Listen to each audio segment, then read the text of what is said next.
Hello beautiful people, আসসালামু আলাইকুম। Welcome back to my channel. চলে আসলাম রমজানের একটি ব্লগ নিয়ে। রমজান মুবারক সবাইকে।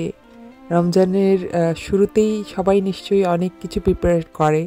রমজান মাস ইবাদতের মাস, সেই মাস হিসেব করে।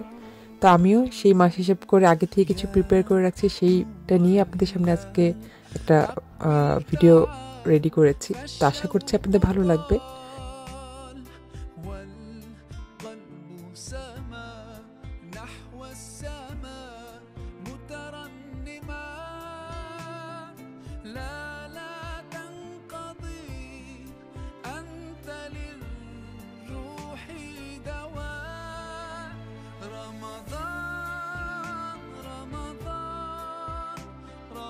যেহেতু সারাদিন রোজা রাখার পরে কিছু খাওয়ার ব্যাপার থাকে ইফতারির টাইমে, তো আমার বাচ্চাদের জন্য সবসময় আমি আগে চিন্তা করি ওরা কি খাবে, ওদের কি পছন্দ। তো এখানে আমি চিকেন ব্রেস্ট কেটে সেগুলোকে ম্যারিনেট করে ফ্রাই করে রেখে দিব, আর এটা মোটামুটি অনেক দিন চলে যাবে আমার। আর এই চিকেনের ইউজ কিন্তু অনেকভাবে করা যায়। ওদের জন্য বারিটো বানাই বা র্যাপ বা চিকেন ফ্রাইড রাইস, সব কিছুতেই এই চিকেনের খুব ভালোভাবে ইউজ করা যায়। আর চিকেন মেরিনেটে খুব সহজ কিছু ইনগ্রেডিয়েন্টস দিচ্ছি, হাতের কাছে থাকা যেসব ইনগ্রেডিয়েন্টসগুলো থাকে সেগুলো থেকেই। একটা দিয়েছি টেক্সাস, যেটা রেগুলার হিচিবিতে পাওয়া যায়, সিজনিং।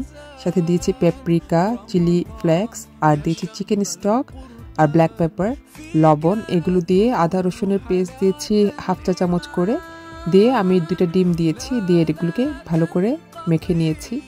মেখে নেওয়ার পরে আমি এখানে মোটামুটি 3 টেবিল চামচের মতো কর্নস্টার্চ দিয়েছি, যেটা দেওয়ার পরে এটাকে একটা বাইন্ডিংয়ের কাজ করবে।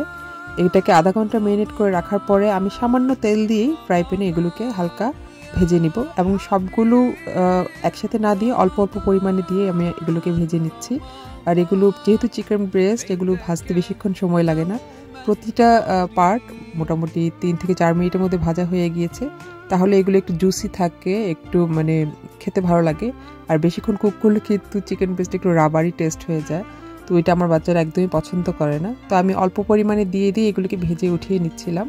আর এগুলো ঠান্ডা হতে আমি এগুলোকে জিপলক করে রেখে দিব ফ্রিজে।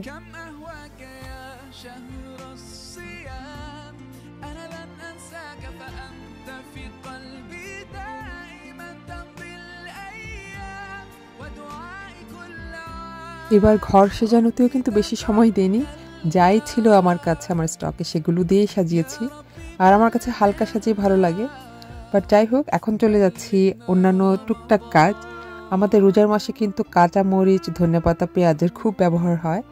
আর সেটা যদি ধোয়া থাকে, পরিষ্কার থাকে, সেই ক্ষেত্রে কিন্তু রান্না করতে খুব ইজি হয়ে যায়। তো আমি এটা রেগুলার লাইফেও করি। এভরিডে আমার দেখা যায় যখনই আমি বাজার করে আমার কাঁচামরিচগুলো আনি, সেগুলোর বুটা ছাড়িয়ে এগুলোকে ধুয়ে টিস্যু পেপারে ছড়িয়ে দিই, বাতাসে দিয়ে রাখি, এবং এগুলো শুকিয়ে গেলে এগুলোকে জিপলক করে রেখে দিই। আমার রান্না করতে অনেক ইজি হয়ে যায়। আর এদিকে ধনে পাতাটাকেও কিন্তু সেমভাবে আমি ধুয়ে একটি চালনিতে চেলে আবার বাতাসে শুকিয়ে এটাকে আমি রেখে দিই। তো ফুল স্পিডে ফ্যানের নিচে রেখে দিলে কিন্তু খুব দ্রুত এটা শুকিয়ে যায়, আর জিপলক করে রেখে দিলে মোটামুটি ভালো থাকে। আর ধোয়ার ঝামেলাটা থেকে আমরা অনেকটুকুই বেঁচে যাই, সময় বেঁচে যায়, যেটা বলতে চাচ্ছি আমি। আর এখানে আমি পেঁয়াজগুলোকে কুচি করে কেটে রেখে দিব। পেঁয়াজের তো অনেক ইউজ হয় আমাদের, আর পেঁয়াজের পাশাপাশি রসুনেরও ইউজ হয় আমার বাসায়, খুব বেশি রসুন খাওয়া হয় আমার। তো আমি এখানে পেঁয়াজগুলোকে কেটে কুচি করে কেটে রেখে দিব, আর এখানে রসুন থেতলে এগুলোর স্কিনগুলো অফ করে রেখে দিব। তাহলে কাজটা অনেকটা সহজ হয়ে যায়।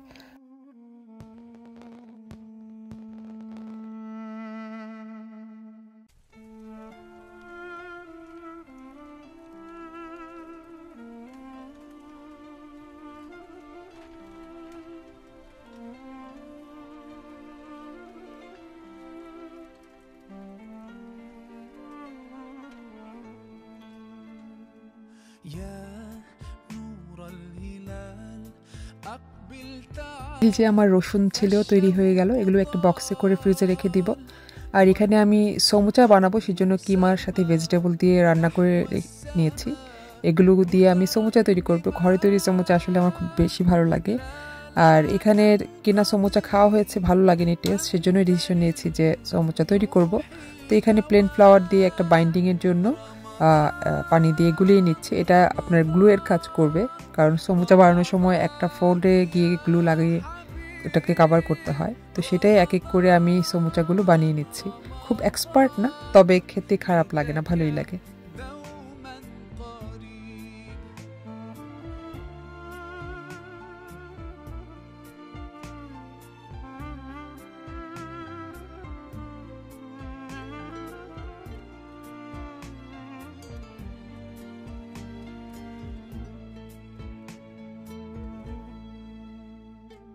فيك الحب زاد عم العباد يا خير زاد رمضان يا شهر القرآن فيك أذوق حلاوة الإيمان لا لا تنقضي أنت للروح دواء رمضان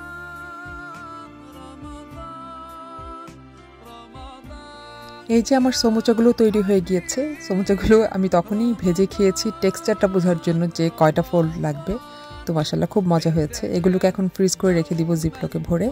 খুব বেশি পরিমাণে বানিয়েছি বললে ভুল হবে, দেখা যাবে যে প্রতিদিন তো আর ভাজা খাবার খাওয়া হবে না, সেই তুলনায় পারফেক্ট। এত বেশি করিনি, তবে যা আছে আলহামদুলিল্লাহ। এখন আমি বানিয়ে নিব আলুর চপ। এটার ডিমান্ড আমার পাশে সবচেয়ে বেশি। আলুর চপগুলোর মানে আলুগুলো সিদ্ধ করেছি আমি একদম পুরা লাগা পর্যন্ত, ওই ফ্লেভারটা আমার ভালো লাগে। তো এখানে আলুগুলো স্কিন অফ করে ম্যাশ করে অন্যান্য সব উপকরণ মিশিয়ে এটাকে আলুর চপ বানিয়ে প্রিজার্ভ করে রেখে দিব। প্রতি বছর এইটা করা হয়, তো এইবারও করছি। অনেকেই আবার আমার আলুর চপের রেসিপি জানতে চেয়েছে। খুবই সিম্পল, এগুলোকে ম্যাশ করে নিয়েছি, তারপর এটাতে দিয়েছি ব্ল্যাক পেপার, আর যেটা ক্রিস্পি অনিয়ন সেটা কেনাটাই আমি গ্রাইন্ডারে গ্রাইন্ড করে দিয়েছি। সাথে চিলিও আমি গ্রাইন্ডারে গ্রাইন্ড করে দিয়েছি, রেড চিলি পেপারটা। আর সাথে দিয়ে দিয়েছি চিকেন স্টক, একটু টেক্সাস সিজনিং, আর দিয়েছি বাটার, ঘি 2 টেবিল চামচের মতো ঘি দিয়েছি, আর ধনেপাতা কুচি। এই এতটুকুই। এটাকে আমি ভালো করে মেখে ছোট ছোট বল সাইজের করে একটি চপের শেপ দিব।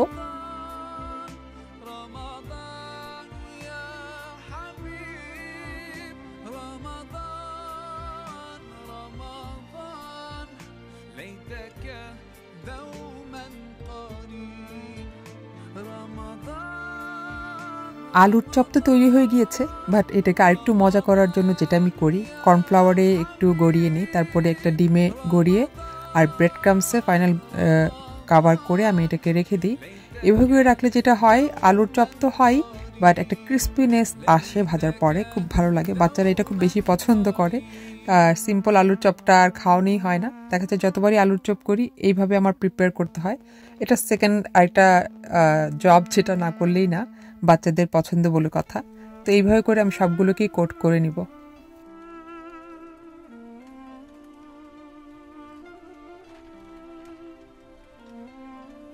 এই যে আলুর চপও কোট করা হয়ে গেল। সবকিছুই সুন্দর লাগবে, খেতেও ভালো লাগবে।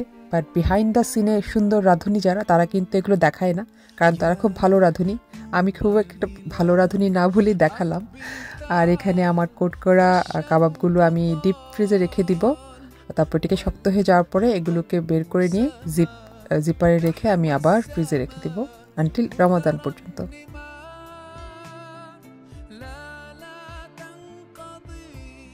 আর রমজান মাসের আমার আরেকটি পছন্দের খাবার হলো মিক্সড নাটস দিয়ে একটা গ্রাইন্ড করে বানানোর একটা আইটেম। সেটা ভাবলাম যে একটু ডিফারেন্টভাবে করি এবার। খেজুরের গুড় ছিল, সেটাকে গলিয়ে সাথে একটু গাওয়া ঘি দিয়ে দিয়েছি। আর এই গ্রাইন্ড করা মিক্স নাট, এখানে ছিল সিসেমি, চিয়া সিড, তারপরে চিড়া ভাজা, নারিকেল, সব কিছু মিলিয়ে একটা গ্রাইন্ড করা হয়েছে। তো সেটাকে আমি আবার একটু খেজুরের গুড়ে ঘিয়ের সাথে গড়িয়ে এটাকে সেকেন্ড টাইম গ্রাইন্ড করে আমি একটি বল বানিয়ে নিব। এটাকে দেখতে অনেকটা নাড়ুর মতো লাগবে, বাট খেতে সেই মজা।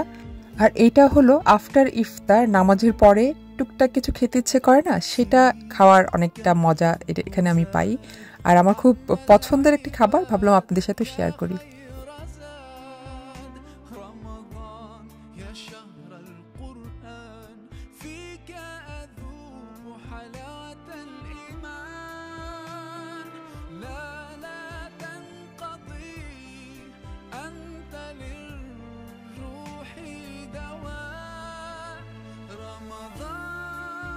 এটা কিন্তু রোজার মাসে সারাদিন রোজার পরে অনেকটা এনার্জি বারের মতো কাজ করবে। এনার্জি বারও আমি বানিয়েছি লাস্ট টাইম রোজার মধ্যে, বাট এইটা এতটাই মজা, আমি বানানোর পরেও অলরেডি 3-4টা আমার খাওয়া হয়ে গিয়েছে। আর দোয়া করছি রোজা আস্তে আস্তে যেন থাকে, তা না হলে শেষ হয়ে গেলে তো আমার আবার বানাতে হবে, কারণ এটা আমার থাকতেই লাগবে। এটা আমার খুবই পছন্দের একটা খাবার। আর সাথে মুড়ি ভেজে নিয়েছি। ভাজা মুড়িটাকে আবার ভেজে যদি আপনি একটি ডিব্বায় রেখে দেন, এটা কিন্তু 1 মাস পর্যন্ত একদম ক্রিস্পি থাকবে। আর আমাদের আরেকটা পছন্দের ডিমান্ড হলো টোনা কাবাব। যে টোনা কাবাবটা আমার বাচ্চাদের, আমার হাজব্যান্ডের সবার খুব পছন্দ। এটা কিন্তু সেহেরিতেও খাওয়া যায়, আবার এমনিও ইফতারের টাইমেও খাওয়া যায়, দুইভাবেই খাওয়া যায়। তো আমি এগুলোকে একটু বেশি করে বানিয়ে ডিপ করে রেখে দিব। এগুলোকে জাস্ট একটা ডিমে গড়িয়ে ডিমে কোট করে ভেজে নিলেই হয়ে গেল। এগুলোতে আর আলাদা করে আমি সেই ব্রেড ক্রামসে আর গড়াইনি, কারণ অনেক সময়ের ব্যাপার। বানানোর সাথে সাথে হাজব্যান্ড অফিস থেকে এসে দেখে বলে, টোনা কাবাব আমাকে এখনই ভেজে দাও, আমি খাবো। তো আর দেরি না করে ভেজে দিয়েছি। এটা আমরা স্ন্যাক্স হিসেবে খেয়েছি, খুবই মজা হয়েছিল। এই তো আমার রমজানের প্রিপারেশন আমার পক্ষ থেকে যা আমি করেছি আপনাদের সাথে শেয়ার করলাম। আপনাদের কি রমজানের প্রিপারেশন ছিল আমাকে অবশ্যই কমেন্ট করে জানাবেন। আর আমার ব্লগ দেখবেন। আশা করি দেখা হবে নেক্সট ব্লগে। Thank you so much. আসসালামু আলাইকুম।